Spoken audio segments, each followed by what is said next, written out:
bienvenue sur RTV. Notre invité, M.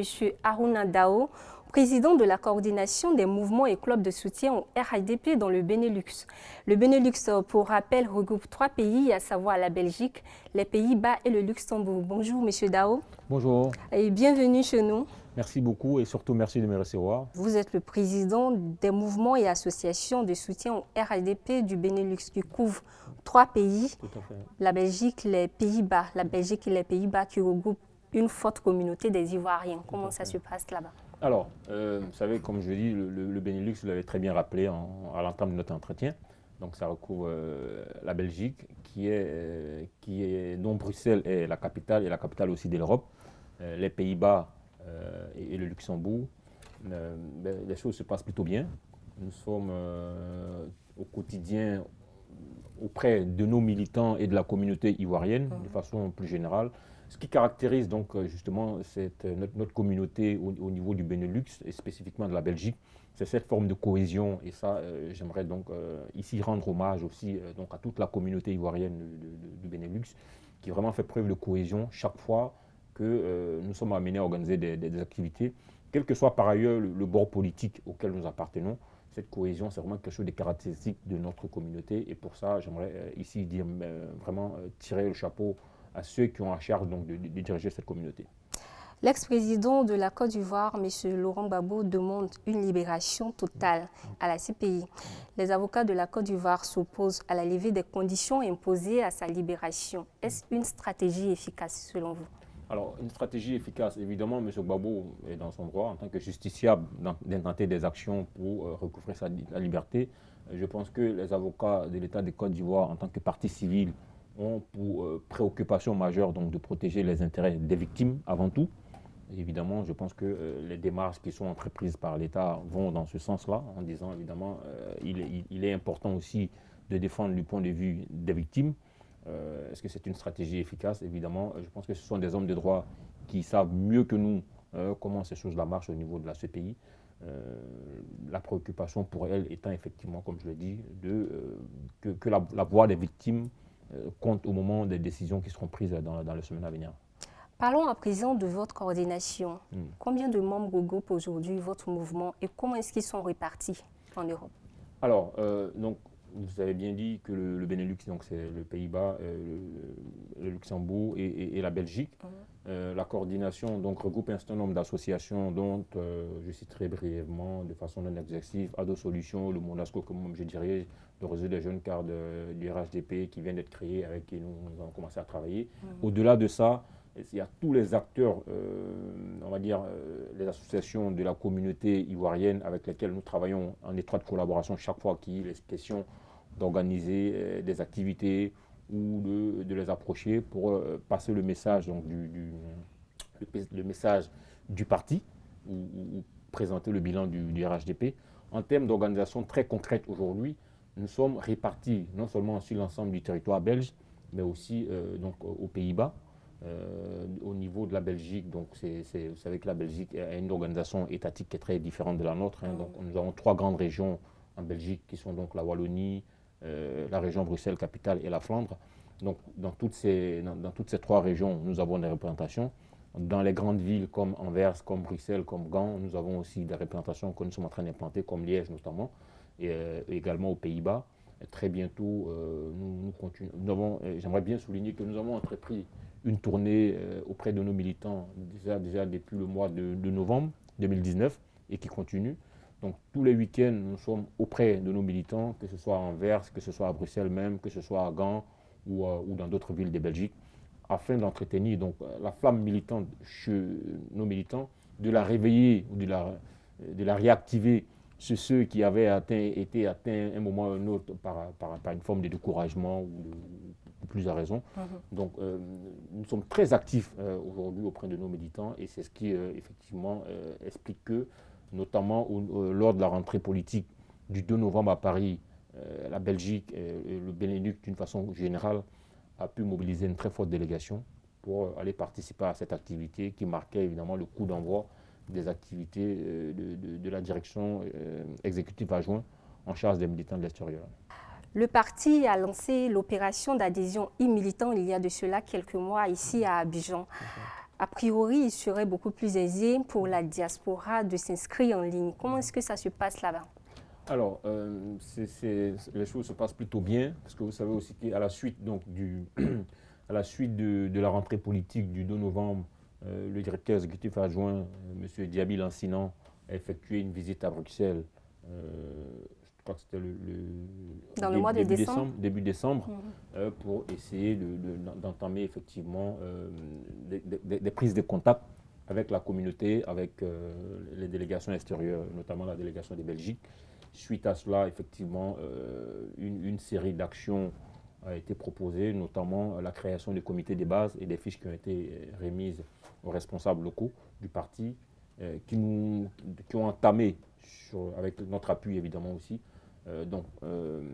l'installation de ces comités de base et derrière évidemment l'inscription pour tous les militants qui voudraient s'inscrire et bénéficier de la carte des militants sur la plateforme du RHDP afin d'obtenir donc la qualité de militants, comme ça a été prôné par la direction exécutive du parti. Est-ce qu'aujourd'hui, on a une idée exacte du nombre de militants déjà inscrits en ligne en Europe? Une idée exacte, ce serait peu dire. Il y a un processus qui est entamé. Oui. Ce que je peux dire de façon très précise, c'est qu'effectivement, les comités de base, les fiches, on a commencé effectivement à recevoir toute une série de fiches avec des comités de base qui se créent sur tous les territoires, que ce soit en France, que ce soit chez nous dans le Benelux. Et il y a un vrai engouement sur ce sujet-là. Évidemment, il est question de faire une compilation afin derrière donc, de pouvoir déterminer le nombre de comités de base qui a été mis en place, étant entendu qu'un comité de base comprend à peu près 25 personnes, le nombre de comités de base qui a été mis en place afin de pouvoir établir une statistique précise du nombre de militants qui sont inscrits non seulement sur ces fiches-là pour créer le comité de base, mais aussi du nombre de militants qui ont fait la démarche d'aller sur la plateforme du RHDP afin de s'inscrire pour obtenir donc, le statut de e-militant. Donc ce travail-là est en cours. Je pense que normalement, pour début février ou plus tard, mi-février, lorsque le directeur exécutif adjoint reviendra en Europe dans le cadre de ses missions, ce travail-là sera bouclé. Et puis alors, on sera en mesure de donner des chiffres beaucoup plus précis sur l'engouement qu'a suscité cette action.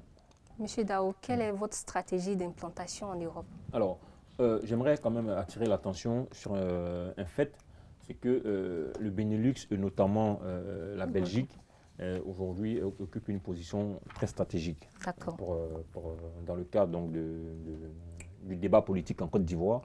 Vous n'êtes pas sans savoir effectivement que vous avez cité tout à l'heure l'ancien président Laurent Gbagbo qui réside en Belgique, l'ancien ministre de la Jeunesse Charles Blé Goudé qui réside aux Pays-Bas et qui est d'ailleurs très actif. Je pense que vous avez l'occasion de voir un peu son activisme sur les réseaux sociaux. D'autres acteurs politiques sont aussi très actifs, mais peut-être de façon un peu plus invisible sur ces territoires-là. Donc ça nous met dans une posture où effectivement nous ne pouvons pas dormir sur nos lauriers, même si nous sommes convaincus que le RHDP reste le premier parti dans cette circonscription. Donc ceci appelle de notre part donc, la mise en place d'une stratégie qui est orientée sur deux axes.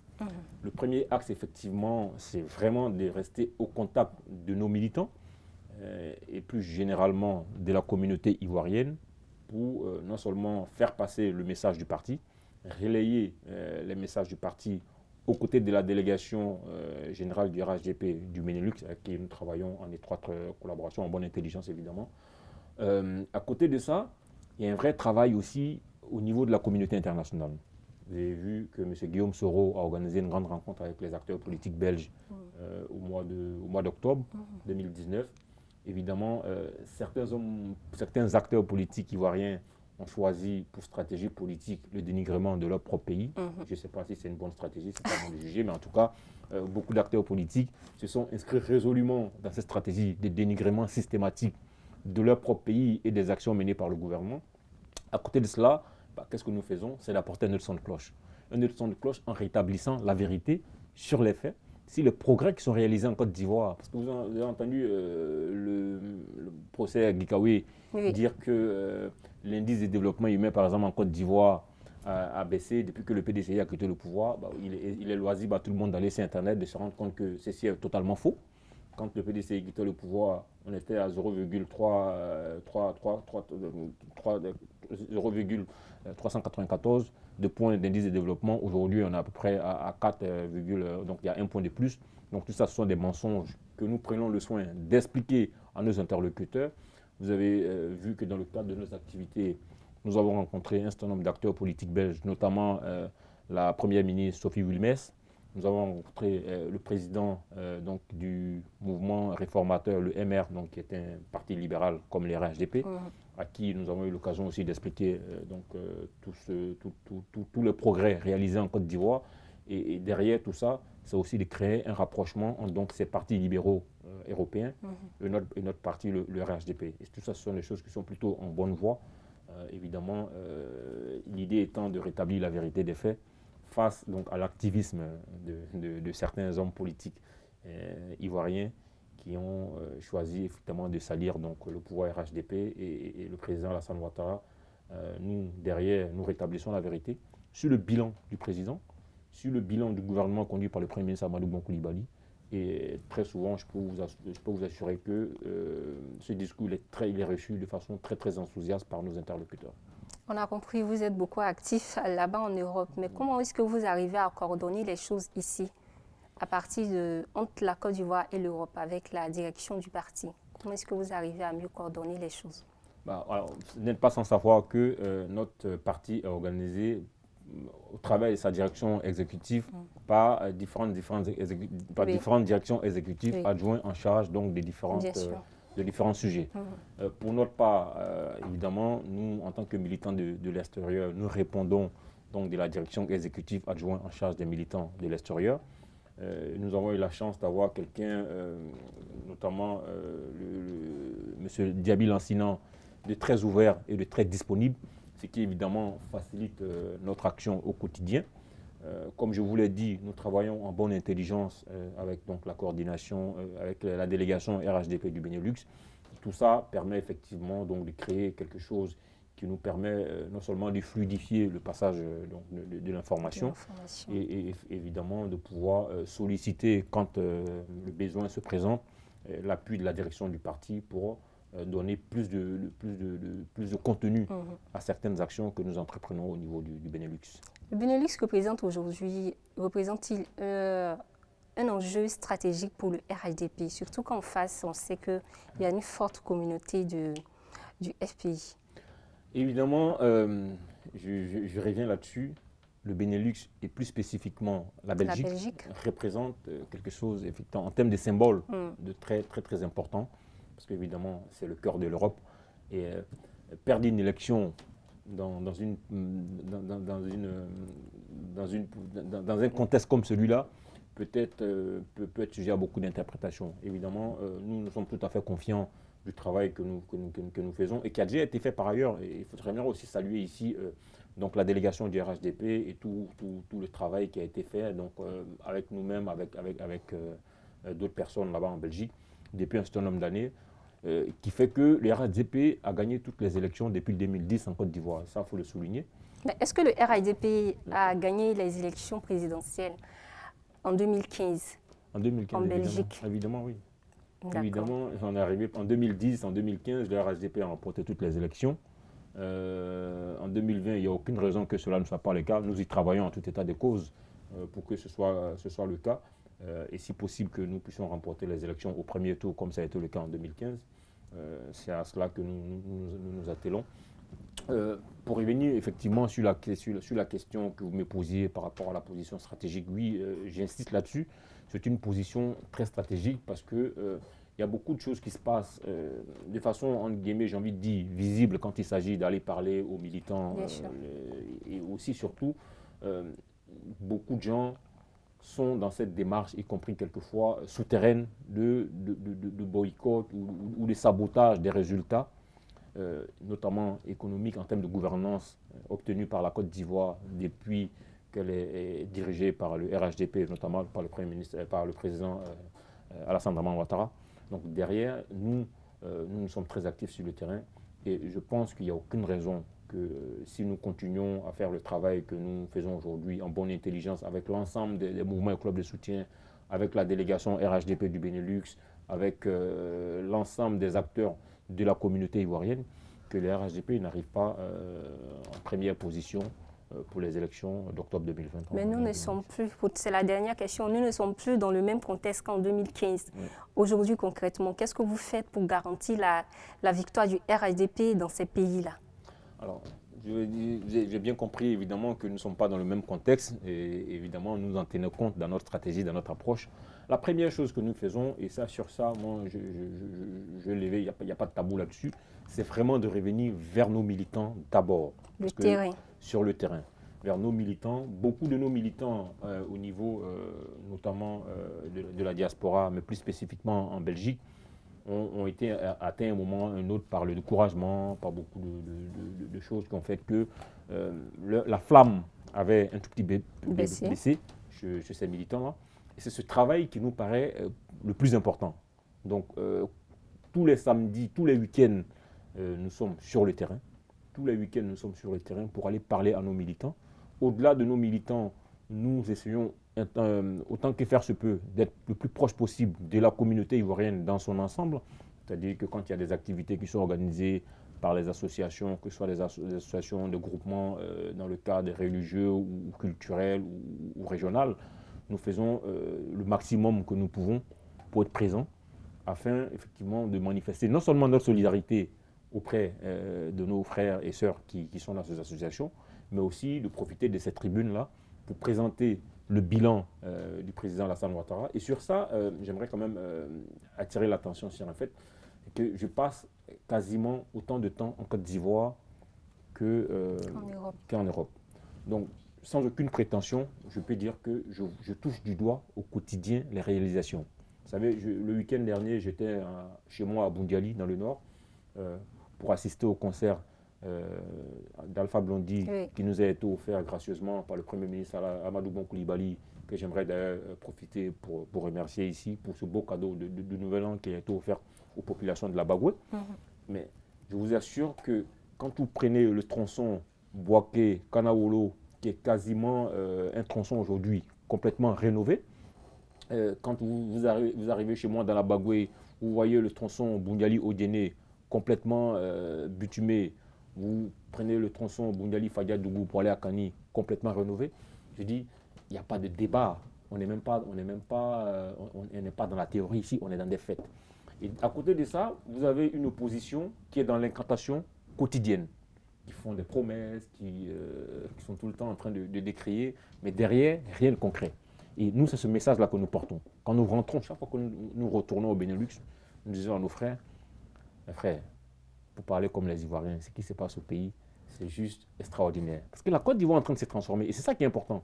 C'est ce message-là qu'il faut faire passer aussi bien auprès de nos militants, de nos frères, de toute la communauté ivoirienne du Benelux, mais au-delà, parce que nous avons été approchés, et ça j'aimerais aussi le souligner, par certains frères qui sont en Allemagne, qui voudraient avec nous voir comment nous pourrons mutualiser nos actions, donc dans le cadre des actions qui vont être menées dans les semaines et les mois prochains. Vous continuez toujours à étendre.